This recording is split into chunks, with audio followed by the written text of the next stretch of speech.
start us out? Sure. On April 23rd, I approved a liquor license. We concurred with the Clarendon Township trustees in not requesting a hearing on the liquor license being requested by Sonia Retail LLC, DBA Country Style Drive Inn, located at 15052 Mayfield Road, Huntsburg, Ohio, CST CK 835-3355. On April 28th, for Community and Economic Development, I approved and executed the notice to proceed for Lindsay Construction and Design Incorporated for the Maple Leaf Community Residences Roof and Window Replacement Project for 3 homes under Community Development Block Grant, CDBG Grant Number BF23-1AZ1. And for Water Resources, I approved and executed the service contract agreement with Utility Service Company Incorporated to perform visual condition assessment of water tower tanks for a period of 1 year to be effective April 28, 2025, in an amount not to exceed $2,400.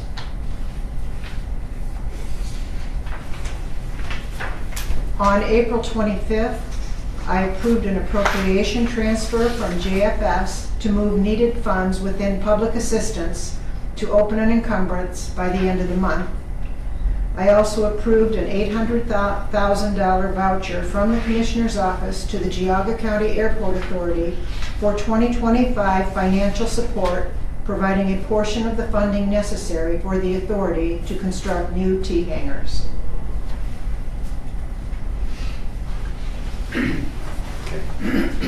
Thank you. Good morning. Good morning, Adrian Gordon, Commissioner's Office. So today's financials include travel encumbrances from the Common Pleas Court to attend the 2025 Ohio Common Pleas Judges Association Summer Conference, from Job and Family Services for an overnight stay required to interview an out-of-state suspect, and from the Probate Court to attend the Ohio Association of Probate, Juvenile, and Domestic Relations Judges Annual Summer Conference. Among the vouchers is $13,598 from the Department on Aging to Dex Imaging LLC for 2 replacement copiers, one at the Chardon Senior Center and one at the West Geauga Senior Center.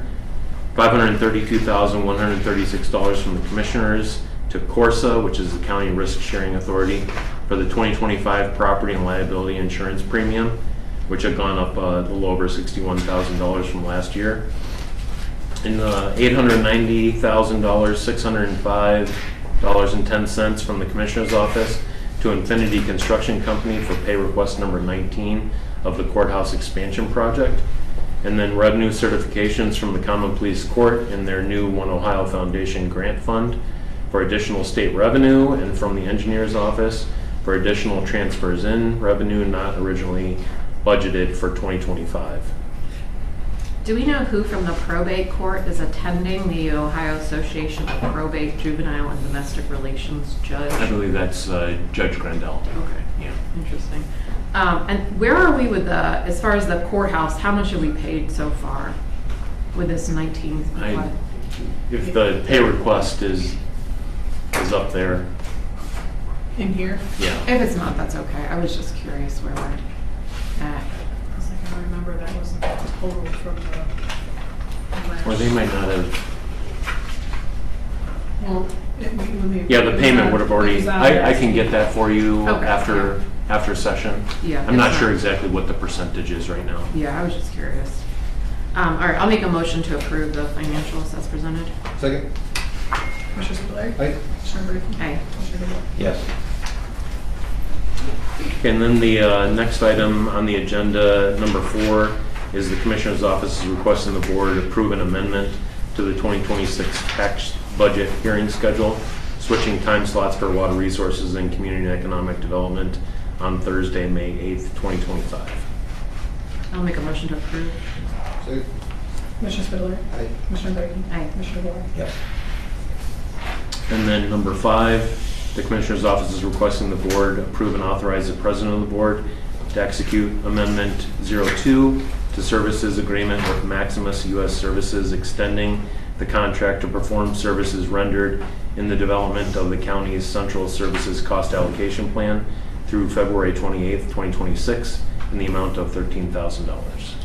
Adrian, how do, like, I looked at the Maximus books, but like, how do we use that data in the county? So in order to get federal funds for certain departments, Okay. there has to be according to the federal regulations, there has to be some sort of cost allocation plan that Okay. allocates county cost to those departments.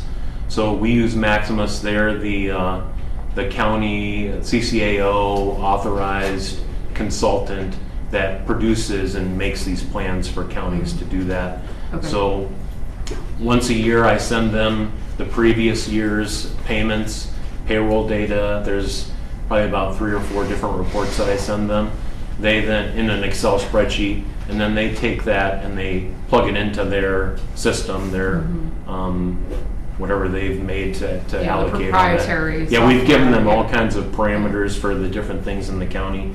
And then they produce that booklet that we Okay. get, that they allocate all those costs to. And some departments, we allocate only a portion of it, like the engineers only pay for the insurance part of it. Some departments pay twice a year, some pay every quarter.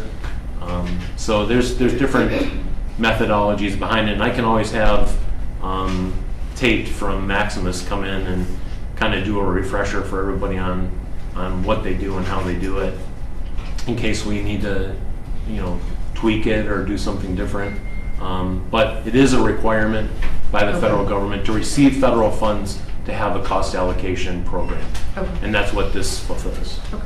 And that's the total for the whole year, so only 13 grand? Correct, yes. That seems like a bargain. It is, because it's a very complex Yeah. formula that it goes through in order to create those. And Maximus has been doing it for us for a number of different years. The prosecutor's office has indicated that they would like us to go out and bid that out to other consulting firms. So we'll be looking to do that potentially for next year. Has the cost gone up a little bit since last year? It used to be $11,000 pretty consistently since I've been here, and 2 years ago the cost went up to $13,000. Okay, So thank you. I'll make a motion to approve 5. Second. Commissioner Blair? Aye. Commissioner Brady? Aye. Commissioner Ward? Yes. thank you very much. Thank you. Good morning. Megan Erickson from the Commissioner's Office.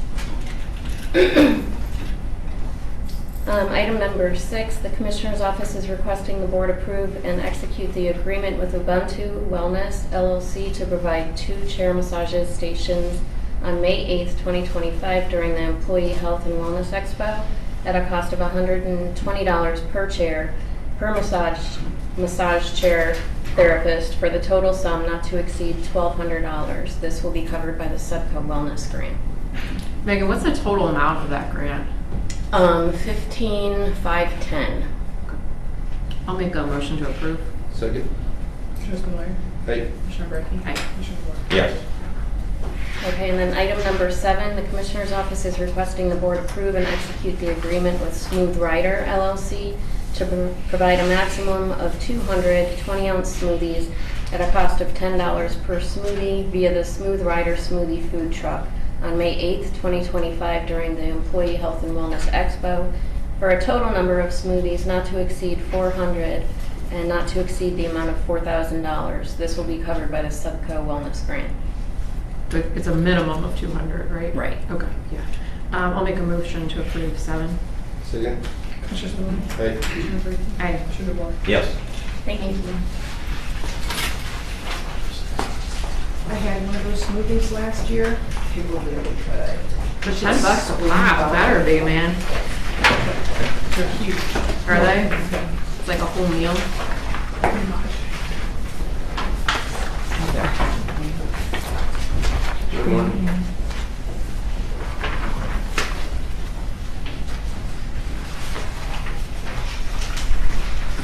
I'm Melanie Glasgow. I'm the president and CEO of Lake Geauga Recovery Centers.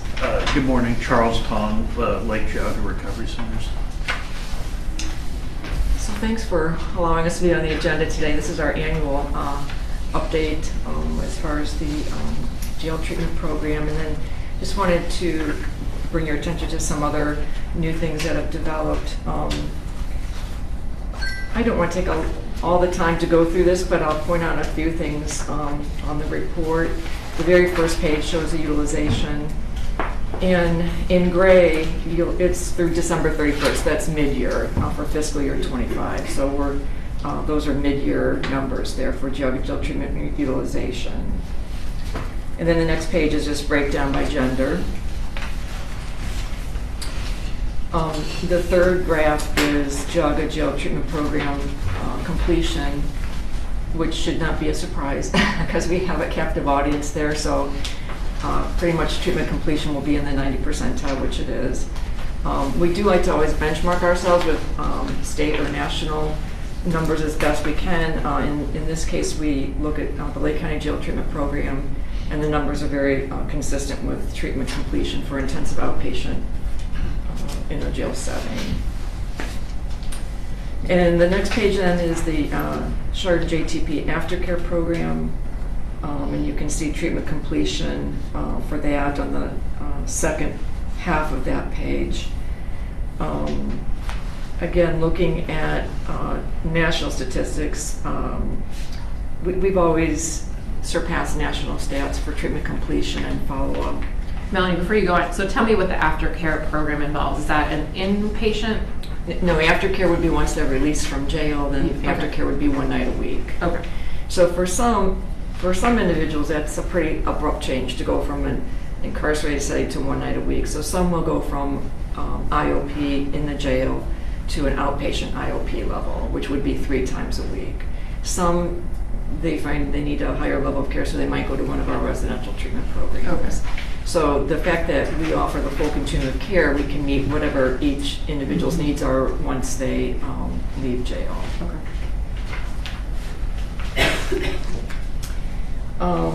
And then there's the treatment completion rates for aftercare, which would be just specific to the JTP aftercare folks. And then we also do 6-month and 12-month follow-ups. We do that for the Geauga jail treatment program and also for our residential treatment programs. So we look at how many have relapsed, how many were sober at the time we contacted them. Maybe they relapsed, but they got back in recovery and they were sober at the time of contact, and how many rearrests there were. So that's what that chart shows.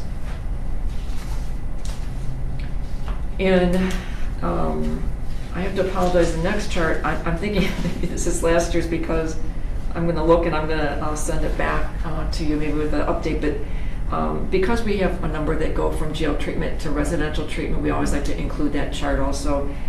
So this is showing fiscal year 24, so that may be incorrect. So I'll get you an updated, which would show fiscal year 23, 24, and then half year for fiscal year 25.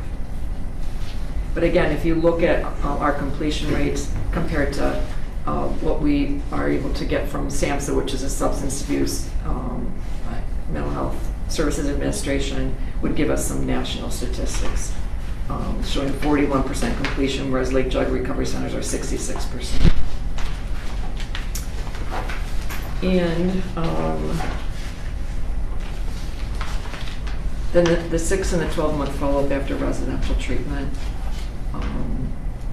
really right on target with the national number, which we were able to obtain from Journal of Psychiatry. And then the 12-month follow-up quite a bit exceeds the 42%. Versus 56% at Lake Geauga Recovery Centers. And then our goals for fiscal 25 is the last page. We do have peer recovery support, and they have been providing services in the jail, so that adds additional support for individuals there. So that's been very beneficial. We want to increase the utilization of the jail aftercare program. Expand the Chardon outpatient, which we already have done. We now offer a dual intensive outpatient program there and additional mental health services at our outpatient office. And then expand recovery housing. we did receive the One Ohio grant, which we are very grateful for, to open a recovery house in Region 13. And we were very close last week. We had found a house that was perfect for us, but after going back a second time wasn't so perfect. It needed more money as far as repairs and a roof and a new furnace. And so there were a couple other drawbacks, but unfortunately the inventory is very low right now. So we'll keep looking. Where are you looking to locate that ideally? Well, Geauga County, I mean, it's Region Yeah, 13 specific, right. but we already operate 5 recovery houses in Lake, and so we have 2 in Geauga, so we would be looking Geauga County. So the next house purchase will be in Geauga County? Yeah. But you're not specifically looking at Chardon or Middlefield, or you're just seeing what's available and going from there? We were looking Chardon in Middlefield, but Okay. just saw something in Chesterland, so we're not ruling out anything. And Yeah, again, the I inventory is so understand. low that Yeah. we'll look at anything that'll meet our needs. And the way our recovery houses are designed, there are 5 unrelated adults and a house manager. So we really don't want them to be any bigger than that because it feels more like a family that way. Yeah. And feels more like a home-like setting. So, but to find a house that has at least 4 bedrooms that's a challenge too. Mm-hmm. I think we got scared off with this last one. It was a big piece of property, had a pond, and it would just be a lot of maintenance and a lot of cost for us. Like I said, then we needed a roof and a furnace, and so things started mounting up. But I'm sure we'll find one. I think we have until April of 2026 to use those funds. So I feel pretty confident in that time we'll definitely find something. Maybe the market will turn around Yes, by yeah, then. hopefully. Are you trying to focus on a house, a residential unit that has utilities like water and sewer? Is that big? Like Not in Geauga top County. 5? I would like that, but I think what we're looking at, we're finding it that there's wells and septic in that. So was that your question? Yes. Yeah. If it has electricity, I guess we're all good. So, but we've come to learn to live with the septic and the well at 12 Meadows, our women's facility in Munson. So that was our first experience. So we've learned how to work with that. So Now, do you have stats that how many people have dual diagnosis with mental illness and abuse? I wouldn't have that right with me, but I can get that. For what period of time are you? Just the latest, last year or whatever. But, Okay. I'm hearing that it's around 80% with dual diagnosis, and then if I had some numbers I could.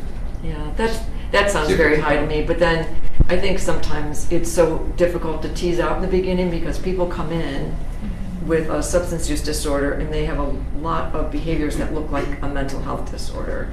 And so once you get them off drugs and alcohol and they have a period of time that they can be completely drug-free, then you can start ruling out other things. I see. But then we have the reverse of people who have severe mental health issues. They are learning to control their symptoms with drugs or alcohol. So, Self-medicating essentially, right? Mhm. Yeah. So it's difficult to say in the very beginning. Probably a lot of them will have their dual diagnosis because of their use. So, but I can give you what's been reported to us as far as our current clientele, like this past fiscal year. With that, That'd be fine. okay, all right. So looking at the 6-month follow-up, it looks like relapse went up a lot for fiscal year '24. You're looking at the jail treatment follow-up? Yeah. Mm-hmm. So that was one thing we were going to talk about today. With so many people having an opiate use disorder, one of the services that Lake Geauga Recovery Centers provides is medication-assisted treatment, and those are medications to help with withdrawal and cravings. The goal is not to keep them on for life, just for a period of time through, and then they will meet with the nurse to determine when they come off those medications. So we have been tracking this and more recently have been providing medication-assisted treatment in the jail because there is such a high propensity for relapse once they get out of that confined setting. We did have money through SOS grant, the State Opiate State Opiate and Stimulant Response Grant, and we have had that for a number of years, but they They did it very different this year. We were able to use those funds to purchase the medication, which is very expensive. This year for the SOS 4.0, rather than funding programs fully, they funded everybody at 50%. So we have pretty much gone through our allocation for the medication-assisted treatment in the jail. And I had a conversation with Lieutenant Rose about that to see if there were any other resources that they had to provide medication for people with opiate use disorder. And they have a grant that they applied for and have been receiving for 5 years, which is specific to psychotropic meds for people with mental health disorder, but not to cover medication-assisted treatment medications. So I asked her if this is a service she'd like us to continue, and she said, oh, most definitely. So she's supportive of Lake Geauga Recovery Centers continuing to do it. We just don't have the funds anymore, and Charles has the exact numbers to let you know where we are currently, and that I'll let you talk about that. Sure. So the SOS grant goes from October 1st to September 30th. And the projection is that through September 30th, we would have a deficit, based on the current need, we would have a deficit of approximately $34,000. We did put in our RFP with Geauga Board for $8,800 of that. That leaves approximately $25,115 in funding that we still need. The shots are $2,181.34 per Sublocade shot.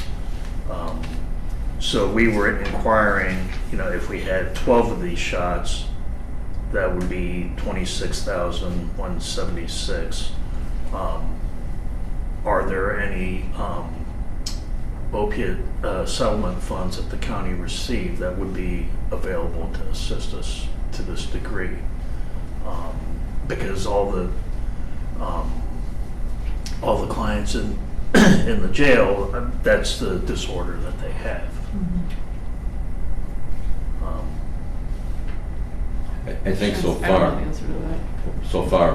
it's around $300,000 that our prosecutor, Jim Fleiss, has either partnered up with other counties, went after Walgreens and some others, and we're about $300,000 that we have for opioid funds. So I think we'd like to look into that, pitch in, and that's what the money's for. Okay, that'd be great.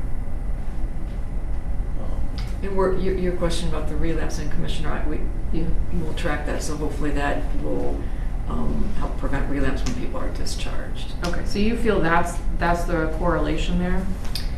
I think that's a big part of it. Is a decrease in the funding for those shots? As far as the increased demand, or? Yeah, well, yeah, I mean, it just looks like for fiscal year 23, you had a 24% relapse, and then fiscal year 24, it went up to 47.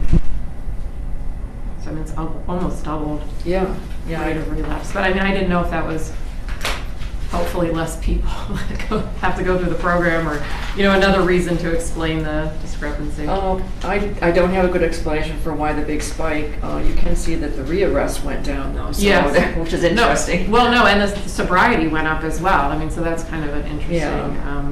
So, like I said, that relapse and then sober means at contact. So perhaps during that 6 month they relapsed, and then they're back in recovery. Right. And so that's why that number would be quite different than a relapse. But good that many people got back in recovery after they relapsed. No, that's right. But if we can prevent relapse altogether, and the medications are, obviously they would continue on those medications after they're released from jail, but our nurse has been giving like 1 or 2 shots while they're in the jail. And I think that's been beneficial for those with opiate use disorder. I should have mentioned, so obviously the RFP was with Geauga Board of Mental Health and Recovery Services. I should have specified that. The RFP for what? I'm sorry. For the other 8,800 Okay, towards that. okay, very good. Board of Mental Health and Recovery Services. And then the other part of our ask for today was just to continue funding the jail treatment at the same amount as the previous year, which was $46,358.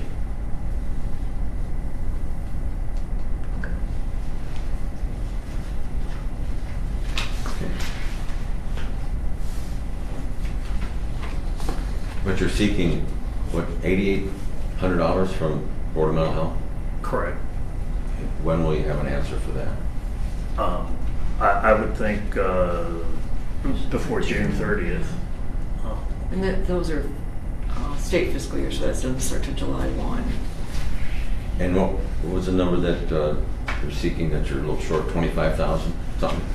Well, overall, 34,000, so 8,800 through the Board of Mental Health and Recovery Services, and then what's left over is 26,176.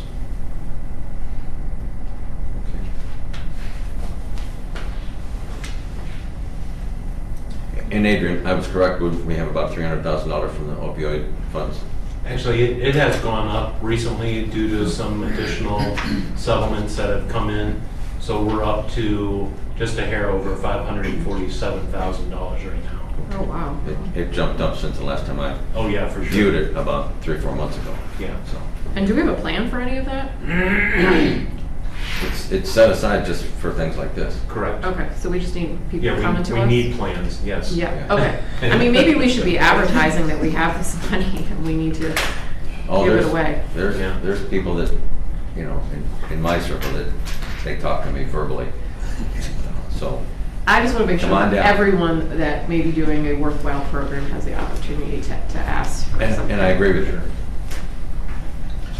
But that's good to know. I mean, it seems like we have money to fund your Yeah, project. it seems like we spend a little bit and then we get a little bit, and then we've gotten some additional ones the last couple years, so, and even in just the last couple months. So it's, the totals jumped back up again, Okay. so.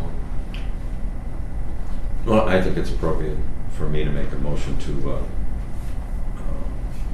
transfer money from the opioid fund to Geauga Community, Lake Geauga Recovery Centers for funds $26,176,000, because that's what the money's for. And then their normal. Their normal 46,358 for the jail. I'll second that. Commissioner Spiller? Right. Commissioner Brinkley? Aye. Yes. Christine, do you need me to email you the? If you email me, Okay. then I can get it to Adrian, and then he can do what he needs to do with the financial. Wonderful, thank you. Thank you very much. Thank you for your support. Thanks for Thanks for coming in. coming in. And this one. 26,358 is a total of 72,540. Commissioners. Good morning, Tracy. Tracy Sokowitz, Engineer's Office. Item 9 on the agenda, the County Engineer's Office is requesting the board release the 33% maximum load limit reduction on all county highways and township roads to be effective April 29th, 2025. I feel like you're just asking for it to snow again with that release, don't you? I hope not. I'll make a motion to approve. Second. Commissioner Spiller? Aye. Commissioner Brinkley? Aye. Commissioner Bennett? Yes. Items 10 through 12 are all in reference to the Sandhill Trail vacation that we've been talking about. Number 10, the Lake County Engineer's Office, or the county, Geauga County. I know, I apologize, my apologies. Sorry, The county- autopilot. Yes, you say it so many times, Yeah, sometimes right. it becomes second nature after 20 years. The County Engineer's Office is requesting the board approve and execute resolution number 25-080, amended resolution to declare the public road right-of-way upon Sandhill Trail, TR 0753, in Munson Township, Geauga County, Ohio, to be vacated pursuant to ORC 553.045 in order to correct the acreage amount of the vacated Sandhill Trail listed in the board's original resolution, number 25069, passed on April 15th, 2025. Do you just want to go through the next ones then too? Yeah. The County Engineer's Office is requesting the Board approve and execute the vacation plat for Sandhill Trail, TR 0735, 60 feet wide, located in Lot 3, Tract 3, in Munson Township, Geauga County, Ohio. And number 12, the County Engineer's Office is requesting the Board approve and execute the quitclaim deeds to Matthias A. Lee and Jessica S. Lee for property acreage from the vacated Sandhill Trail, TR 0753, as follows. VA1 for 0.141 acres, VA2 for 0.141 acres, VA3 for 0.134 acres, VA4 for 0.149 acres, VA5 for 0.165 acres, VA6 for 0.149 acres, VA7 for 0.066 acres, VA8 for 0.066 acres, VA9 for 0.066 acres, VA10 for 0.094 acres, VA11 for 0.137 acres, VA12 for 0.132 acres, VA13 for 0.130 acres, VA14 for 0.129 acres, VA15 for 0.120 acres,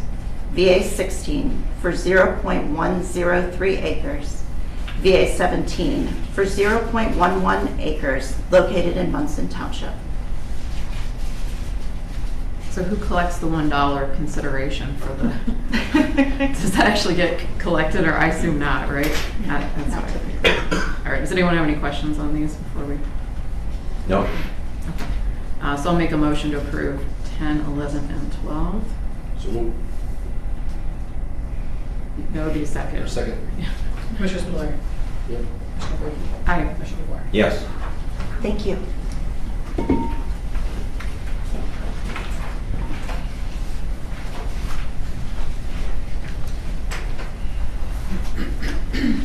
Good morning. Good morning. Morning.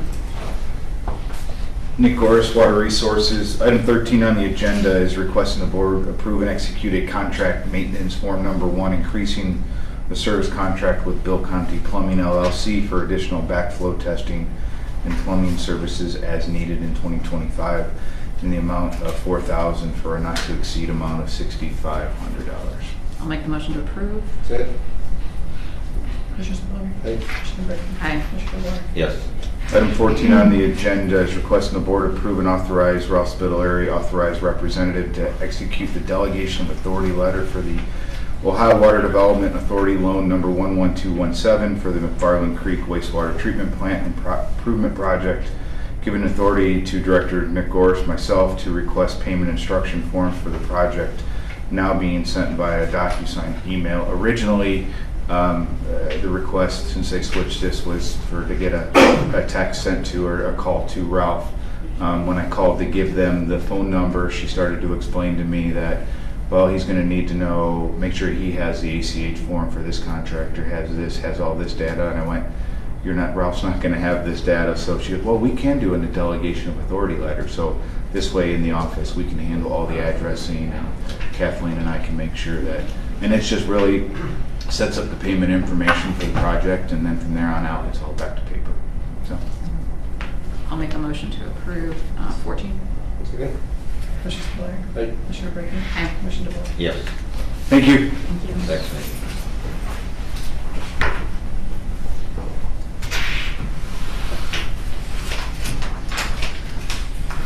Morning, Jeff.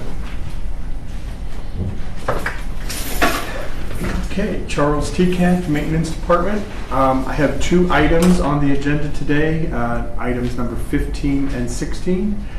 Both are parking lot related. The first one is for the office building here to expand the parking lot. And so it's, the maintenance department is requesting the board acknowledge the statement of qualifications on file for professional design and contract administration, including Verdantis LLC, SME, and Smolin Engineering, and select Verdantis LLC as the most qualified firm in accordance with ORC 153.69A for the parking lot expansion at the Geauga County Office Building, and further authorize the department to begin contract negotiations in accordance with ORC 153.69B. So where would this expansion be? Can you like describe the project a little more? Yeah, it's on the west side of the building, Okay. right next to where the BMV is. Okay. There's a small parking lot there on the side. Oh, It will right. expand that over toward the two wells that are there. Okay. And do we know, oh, go ahead, sorry. Go ahead. I was just gonna ask what the predicted cost of the project would be. So we won't know until the engineering is done, but, Give us a range. yeah, our Just to ballpark, give us a heart attack. our ballpark is Start it. around 250 to 350 Okay. for the parking lot, and of course, the engineering services will be around 35K. There's quite a bit of field work that needs to be done, which is why we're leaning on the high side, closer to 350. And But we'll see. if you can see, the apron is already designed to expand the parking lot when we built this. Yes, There's a concrete pad that enters into that yes, future parking lot. yes. But there's a good deal of field work, and of course, then the draining has to all drain down to the side, Okay. so. Yeah, I mean, I'm pretty concerned once the Board of Elections is here. Where is everyone gonna park? Particularly, you know, we have a presidential election and there's Right. early voting. I mean, you don't know what the future is gonna hold, but certainly this past presidential election, a lot of people were partaking in early voting, and it feels like we don't have the current capacity right now with the Right. parking lot to handle that. And this will also include for the BMV, I guess, a driver's test course. Oh. Yeah, maneuverability course. No kidding. All right, that's exciting. So I'll make a motion to approve 15. Commissioner Spillier. Aye. Commissioner Brady. Aye. Commissioner DeWort. Yes.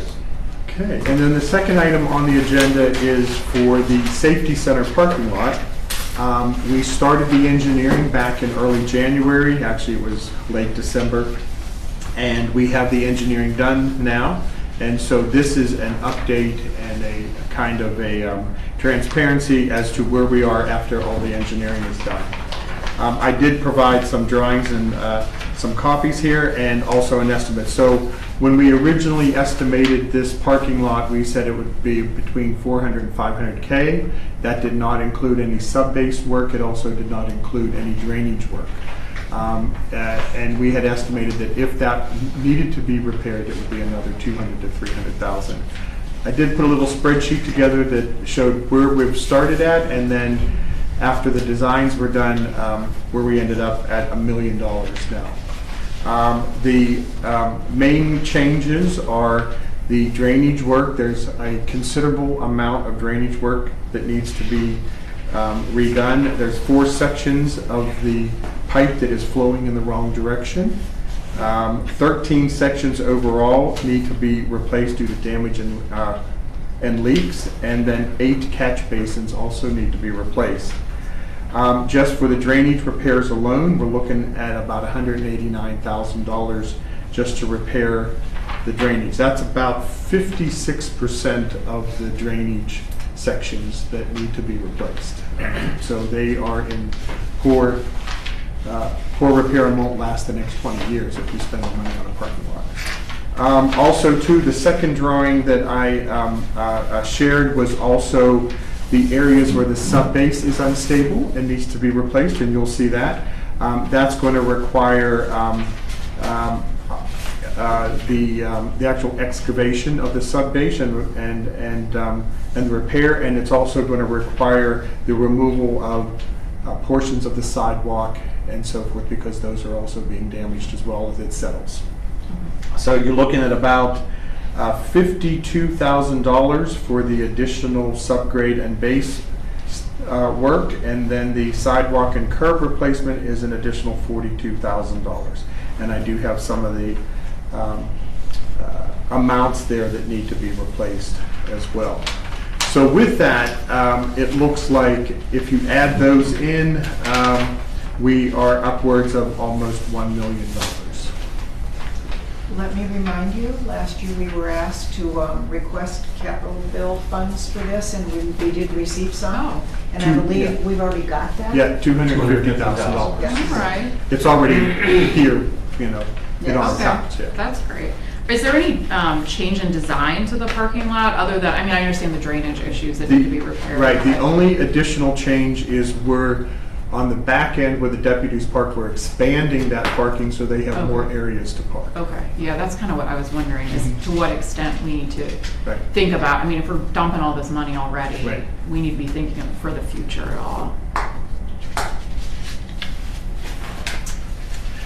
So with that, item 16 then is, the maintenance department is requesting the board discuss, review, and approve the proposed concept design for upgrading the safety center parking lot, as the engineering estimate of construction cost is approximately $1 million. So we have not moved on to the final design. We're waiting for, to ensure that everybody's comfortable with this concept design. I'll make a motion to approve 16. Second. Commissioner Spiller? Aye. Commissioner Brinkley? Aye. Commissioner Rea? Yes, Thank you. and thank you for all the details. Sure. Much appreciated. Yeah, it was good data you provided on this. Very detailed. Yeah, I like it. I like that. Yeah, I know Senator O'Brien helped us with the money from the state for that project and the roof, I think. Or is it just the parking lot? No, I don't. Just the parking lot. Okay, We're still working on the roof. okay. Good morning. Good morning. Christine. Hi, Christine Lacomiak, Executive Director of the Geauga Board of Mental Health and Recovery Services. I don't know if you want to talk about it first. Well, it's Region 13. It consists of Lake, Geauga, Ashtabula, and Portage. That's the region for our 4 counties. There's 19 regions in the state of Ohio. And the first wave of money from Region 13 is just being distributed a little bit before, but like right now. But Region 13's received like $2.3 million. And periodically, there's three representatives from each county. And I represent the Commissioner's Office, and Sheriff Hildebrand represents the incorporated areas, where I have to reach out to all the villages and the cities for his support, for them to stay on there. And then we had a meeting with the Township Association for the non-incorporated areas, and the Township Association had a little election, and Christina Lomiak won the election. So I'm going to read number 17. The Commissioner's Office is requesting the Board approve and execute Resolution 25-081, appointing Christina Lomiak as Region 13 unincorporated representative, member to the One Ohio Governance Board for a 3-year term ending March 29th, 28. I'll make a motion to approve. Second. Commissioner Spiller? Aye. Commissioner Brinkley? Aye. Commissioner DeBoer? Yes. Congratulations. Thank you. I was just wondering if I could follow up on some of the conversation that you had with Lake Geauga Recovery Centers, if that's okay. Yeah, absolutely. Thank you. So we're in the middle of our RFP process. We provide funding to 7 organizations in Geauga County, and then we provide also grant funding to a few others. So we provide the funding through a fiscal year, so it's July 1 through June 30th. I know it gets confusing because the county budget is on a calendar year. We're required to do the state fiscal year. So we recently received about $5 million in requests, and we are going through the RFP process to see what it is that we can currently fund, what we can afford to fund. Although the partnership with the county and our board is wonderful, I see, that you fund a lot of things at the jail. We also fund a lot of the things at the jail, and I think some of the funding is braided. I'm, starting to really discover that. We also fund the Lake Geauga Recovery Center jail treatment program for about $72,000 a year and provide other services through Ravenwood Health and Family Pride. The medication-assisted treatment, I'm very concerned with. This year, as Melanie was talking, the state decided to do the funding a little bit different. The funding used to come through the board, about $1.2 million per year. The agencies and the board would collaborate and decide where the funding needed to go and to best produce, outcomes. This year, what happened is anyone could apply directly for the funding. It didn't come through the board, and so the agencies kind of applied. They then got about half of what they asked for. Our overdose deaths right now are 0, and they continue to decrease in the last 5 years. My concern with... You mean this year, 0 this year? Yeah, for 2025, currently we have 0 overdose deaths in Geauga County. And so, looking at some of the opportunity, as I hear, Commissioner, that there's funding at the prosecutor's office, I would love to be able to offer my assistance because obviously the board is collaborating with the organizations. We're developing programs that may, qualify for that funding. I will also want to make sure that we don't have duplication of services or funding. So if I would be allowed to be in some of those conversations to give my expertise, I would think that that would be beneficial to the taxpayers in the county as well. I was going to say absolutely, and I was kind of thinking that already. Just seeing you in the audience, if we have this $500,000, or no, how much do we have in funding? It was 500. Yeah. Yeah, is that right? Okay, so we should have a plan. We shouldn't just be like collecting interest on that. We should have a plan to distribute that to people that need those services. And I think you're a good partner in figuring out who does, need those resources to reach the people that are, struggling with these addictions in our county. In some, as I said, I was just looking at this yesterday. The overdose deaths at 2021, there were 19 in Geauga County. We continued to decrease those and to have 0 right now, but then to look at some of the funding that isn't coming through. Especially for medication-assisted treatment and some of the other things that we have funded in the past, if there's a way that we could, even before July 1, obviously my board of directors, they're going to be voting on the RFPs next month. Okay. And so staff is going through all of those documents and programs. We do not only financial audits for every single program that we fund, but we also do clinical audits, making sure that the outcomes are positive, that the program is still being effective in the county. So we have all of that data for every program that we fund. So I'd be happy to also share any information that it would be helpful for you as well. I could see us partnering on other programs too in the county to help like braid funding in the future if that's something that the board is interested in. Yeah, I certainly am. And when you said you're concerned about the medication-assisted treatment, you're just concerned about that it's not going to be funded, not that you're concerned about the effectiveness. No, exactly. All right. Thank you. When you started to say that, I was like, oh no, we just I'm gave the money. concerned that the funding has gone away. Okay. And that, it has shown to be effective in our community. Okay, very good. Yeah, I think everything you said has value, and these are valid points that you're making. So let's figure out a way to distribute this money. Yeah, I think collaboration is a great way to do it because we don't know your day-to-day process. And we do not want to duplicate services. And you mentioned that the state is basically almost given 50% to the mental health boards, and then everybody else is applying directly to the state? No, so for those specific funds that used to come through mental health boards, Now it doesn't. Okay.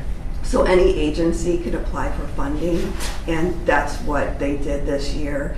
So in Geauga County, it was only agencies who had received funding in the past, but a lot of other counties, there were organizations who had never received funding, and then they were given funding, and it really wasn't, some of it wasn't in the continuum of care for that county, where it may have been an organization that the board hadn't had a relationship with and didn't know what they were doing, but the funding did go to those agencies as well. And the biggest surprise for your board was how did or why did these other agencies receive money from the state and you guys weren't in the process? Yes. Okay. Well, we'll work on that. Thank you. Well, I want to say too, I really appreciate the opportunity to serve on the One Ohio board. So I hope that I can be a benefit to that board. I know you'll add value, so I'm glad to have you on the, the Geauga representative, so, for Region 13. Thank you. Thanks. Thanks for coming in, Christine. Number 18, the Commissioner's Office is requesting the Board approve and execute a letter to Representative David Joyce requesting support for fiscal year 2026 community project funding to assist with the Geauga County Safety Center roof replacement. This is an issue where we were asked to apply for some federal funding through Dave Joyce's office for a couple of projects, and I worked with Chuck on this roof one, and then I worked with Nick to ask for more funds for McFarland.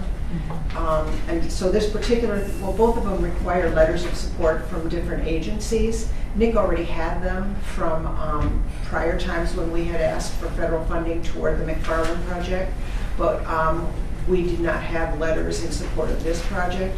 The project's going to cost $1.5 million, and we are asking for half of that, $750,000. You look, you meet, you try, you say, we're making the effort, and they'll either fund it or they won't. But you don't have if you don't ask, so No, that's we're right. asking. So we had solicited, actually the Sheriff's Office has been helping me get these letters, and this would be one from you as a board in support of funding for the roof replacement. Yeah, and because the center does house ICE detainees, I think there is an argument for why federal funds should be used for this. There has to be a federal nexus, and Yeah. that's what we used as that, so. All right, so I'll make a motion to approve this letter. Second. Commissioner Spillier. Aye. Commissioner Brady. Aye. Commissioner DeWark. Yes. Thank you.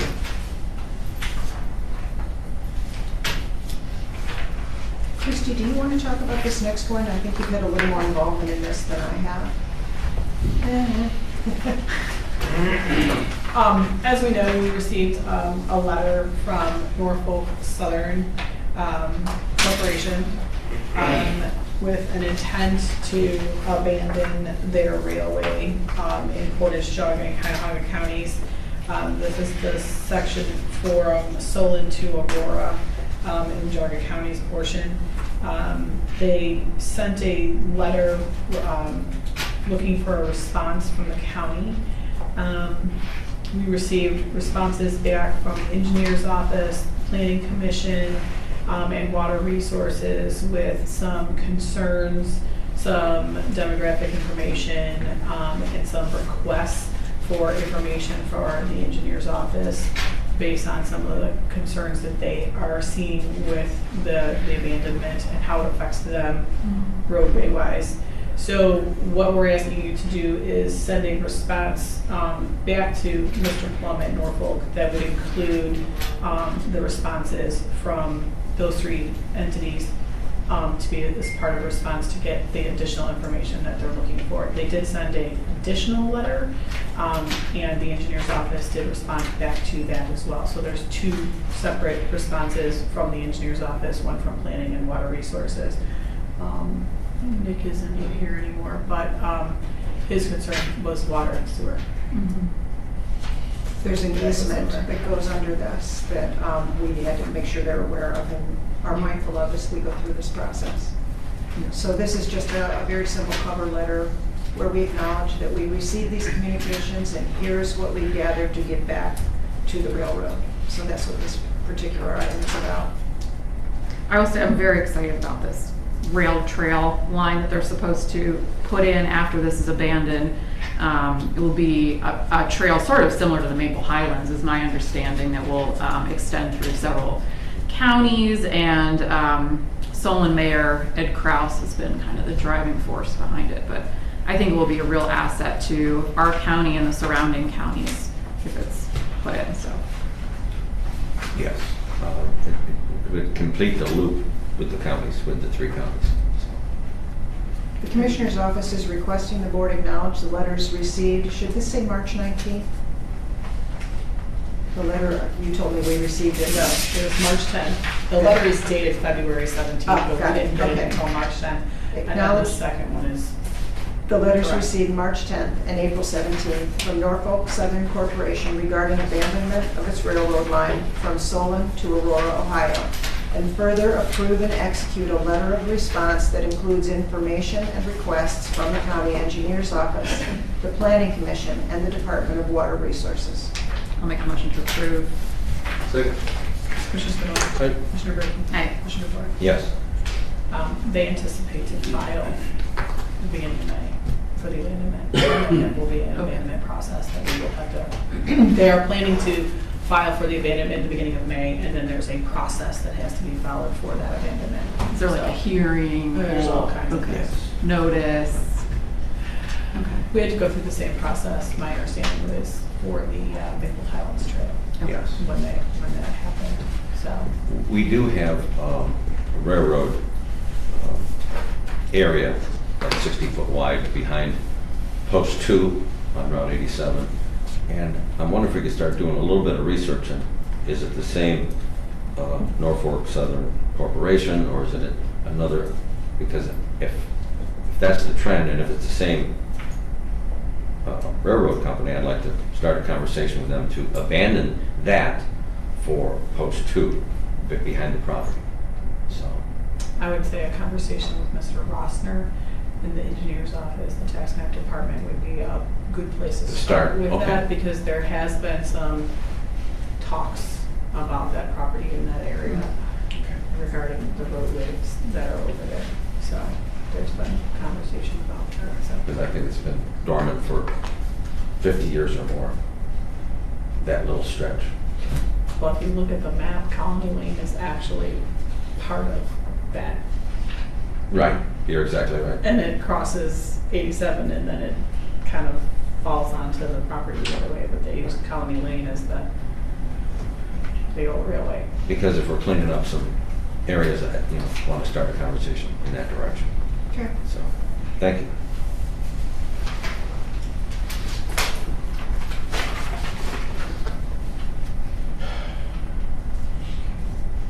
Item 20, the Commissioner's Office is requesting the Board amend the motion from April 8, 2025 to revise the start date to read, approve hiring and appointment of Amy Beban to the position of County Administrator, number 1301, to be effective May 19, 2025, at the rate of $60.46 per hour, grade E19, step 9. We fully believe she's coming. She's just working her way through her retirement from her current position, and this is our latest and best estimate of when she will be able to join us. I feel like you should get a vote on this one. I'll make a motion to approve 20. Second. Commissioner Spindler. Aye. Commissioner Brinkley. Aye. Commissioner DeBoer. Yes.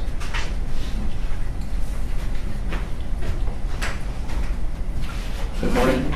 Good morning. Frank Antonucci, ADP. Let me start off, this is a tad unprecedented, that I've only given you a few days' notice. I want to thank Linda and Christine for helping to expedite this to get it on the agenda. ADP, through one of our own county offices, was notified middle of the day on Thursday of last week on a very suspicious phishing email we received from Burton Township. We reviewed that, went through it, determined it was legitimately a phishing attack. We reached out to Burton Township. They were not aware at that point, but then became aware through some of their other contacts that they had a serious incident on their hands. We don't have a current services agreement with them, so we could not provide any direct services, but we did provide some advising. We did go out to Burton Township on Friday, met with their fiscal officer, and basically sort of looked over the issues. Ultimately, they had a very serious incident occur, one that we have yet to see yet. It was actually very sophisticated by attackers who knew what they were doing and did a lot of significant social engineering on the background of that email. It was actually very impressive, but we were very fortunate that one of our users notified us and fished that properly. At that point then, we had been talking to the fiscal officer. I made one of the trustees aware. They scheduled a emergency meeting for last night. A group of us went out to Burton Township. We met with them. We went over sort of what we experienced in terms of the incident, and then also if they want to have ADP provide services at this point. I think their words were they're sort of dead in the water in terms of communication right now because their email account is totally compromised. So we had that discussion last night. Now, whether they'll go with ADP services in the future, I don't know. They have other meetings. I think they've scheduled another special meeting to discuss that potentially tomorrow night.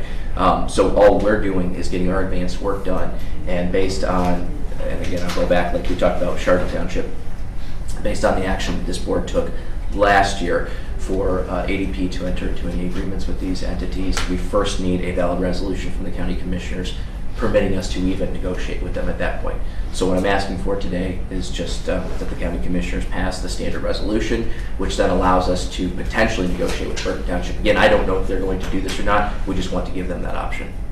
All right, I'll make a motion to approve 21. Second. Commissioner Spudler. Commissioner Brinkley. Aye. Commissioner DeBoer. Yes. Thank you. And again, ladies, thank you for expediting that. I very much appreciate it. Yeah, I mean, I want to get it in front of some of these other townships because it does seem like they don't move on these issues of cybersecurity until there is an emergency, and so Yes. it would be good to get ahead so we're not in 911 mode and are being more proactive about making sure they're protecting their information. Yeah, and I'll tell you, it was quite the stressful weekend going through this, even though it didn't affect us necessarily. Right. It's a township in Geauga County that we all serve and work with. And I mean, I just feel really bad for their fiscal officer. She is incredibly overwhelmed by this. It's really hit her in terms of the work. So to your point, Commissioner, I do think that there's a lot of value, especially in terms of the eastern townships. I think that, they look at their budgets and think, well, our budget's $2 million, $2.5 million, who wants that? Turns out a lot of people do want that because the barrier for entry is so low. Yeah. So yeah, I would absolutely agree with you. Okay. Thank you again. Okay, thanks. We have a couple items on for board discussion this week. The first one, maybe you would like to address, Commissioner Brady? Yeah, so we received, I'm sure you gentlemen saw, an email from a resident last week, end of last week, with a complaint regarding Geauga Public Health's operation and maintenance septic program. I'm sure you guys probably are aware of the program, but it's mandated by state law that was passed in 2015, I believe, that the health department is now getting pressured by the state to implement. Essentially, you need a permit to operate your septic system. There are 30,000 septic systems in this county, and it's essentially a tax on owning a septic system. I mean, that being said, I certainly think that there is a legitimate public interest in maintaining the quality of our drinking water in the county, but this program really has no benefit, in my opinion, to those property owners who are already doing what they're supposed to do for their septic system. It really is just a tax. So anyway, we had received that email. I know there's been a lot of news stories and so forth as well, where people are quite upset about this program. But, in Geauga Public Health's defense, they really are just implementing state law. They're trying to do it as inexpensively as possible and as with the least amount of burden to the residents. But there still is cost and there still is burden to residents. So the resident ended the email by saying, "What are you guys going to do about it?" And I thought, that's a fair question. So my suggestion was that perhaps we send a letter to our state legislators and just let them know that this law has been harmful to our residents and asked them to change the law to remove some of these restrictions. So before I wrote anything, I just wanted to get a pulse from you two gentlemen, and then I can take steps further if you're so inclined. Well, I did respond to 2 emails, and my first comment was that Board of Health is separate from the county commissioners and not under our hiring authority, and gave them a little rendition of when I was a realtor, so on and so forth. But I agree with researching this and send a letter to our legislators, because yes, it is hurting our residents, and it's a form of a tax. But there's a lot of people that have septic systems in the county, and that'd be impactful for them. So I'm in favor of writing a letter to our state legislators, and that's exactly how I ended up my email to them, was contact your state legislators, because again, they're not under our hiring authority. Right, and I mean, and even still, I mean, Geauga Public Health is only implementing the law, so the way to change this is to change the law. And I wish Adam was here today to. He's unfortunately, I asked him to come. He is at a health commissioner conference right now, so I did ask him to come, but I'm sure I will have him proofread any letter we send out to make sure that we are accurately portraying the situation. The thing that's ironic about the current law, this affects me personally. Now, I live in Lake County, so I pay more than the people in Geauga County pay, but my septic system's only 6 years old. And the ironic thing is, the people with the newest systems pay the most. And the people with, oh yeah, I have to buy an MPDES. Well, it depends on your system. It's because you have an MPDES Yes. system. So it's not, but it's not based on your age. It's based on the type of system you have. Yeah, and I have to have a contract, and I have to prove I have a contract. Yeah. That's renewed every year. That's like $250. The fee is $175 every year for the NPDES thing. So it's ironic to me that the people who pay the most have the newest systems often. But that it's just because of your type. Because like I have a new system too, but I don't have that type of system, so my fee's going to be lower. Those systems, like when you install it, you actually sign a contract with the EPA saying you're going to have a yearly inspection. Anyway, we don't need to get in the weeds about that, but there is an Ohio EPA aspect to this as well, even if we got over the state issue. It'll be interesting to see what we think we should be asking them to do, what we should be asking them to change in the law. Yeah, I mean, I think it's kind of a general ask of, hey, can you look at this? Because at this point, I do think it's an over-inclusive system that really is penalizing the property owners who are already maintaining their system. If you're maintaining your system, your neighbors are maintaining your system, there's really nothing to gain for this. Now, if your neighbors are polluting the water, this is a way for them to get caught up, but that can also happen through the complaint process that existed in law already. Okay. Commissioner, what happens if a septic, you may know this from having been on the health board, what happens if a septic system fails the inspection and the person cannot afford to fix it? So there are grant dollars, state grant dollars available to those folks, but it's not a big pile of money. So that's a major concern. It's an issue. Because what my concern is, I'm always thinking about, like our seniors in our community, our veterans, like the people that are living paycheck to paycheck, and those people may not be able to afford putting in a new system if their system fails, and there may not be enough grant dollars available for all these people. So I don't want something that's kicking people out of their homes unnecessarily just because of a kind of a burdensome state law.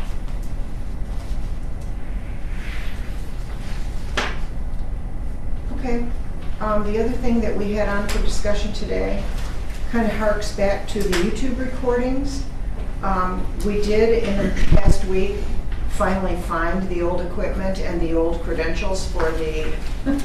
Where'd you guys find It was it? in a drawer in my office that I apparently had never opened. I opened the drawer and I'm like, what is all this? And she comes in and she goes, that's it. We've been looking all over for this stuff.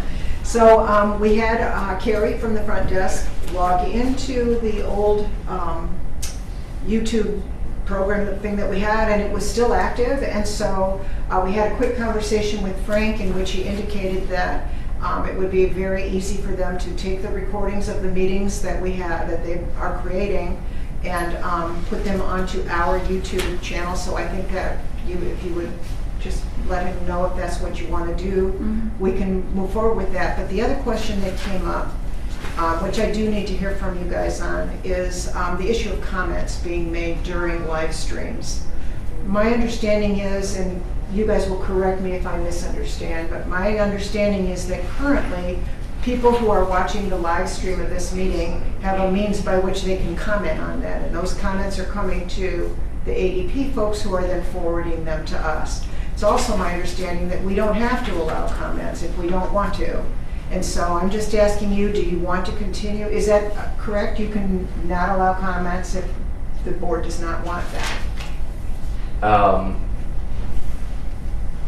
Our understanding within the YouTube account itself is that we can allow or not allow comments in terms of the mechanics of it. Under the current setup, because they've already been allowed and every other board allows them that uses the site, I'm not sure in terms of legally if we can then remove them once they've already been permitted. So No. we need, mechanically yes, but in terms of legally, I don't know if we've already created that venue, whether or not we can do that. That'd be a discussion for the prosecutor's office, I think. Okay. Was there, is there any appetite to close comments? Okay. I mean, because there isn't for me. I mean, I think that's, folks should have their First Amendment right of free speech, and that is not about complimenting us. I mean, that's nice. Like, if people want to compliment us, that's great. But, I mean, First Amendment is really about criticizing your government, and I think there should be more opportunities for that, not less. Okay, so this is not an issue, just needed to clarify that with you. And that was all we had for discussion this week. Thank you, Linda. Anything from you? We'll go move into public comment.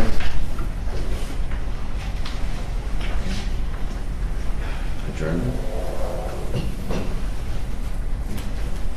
Sorry, I'm still. No public comment. We'll go right in. I make a motion to adjourn. Second. All in favor? Aye. All right. We have a lot of things to sign here. I know, this is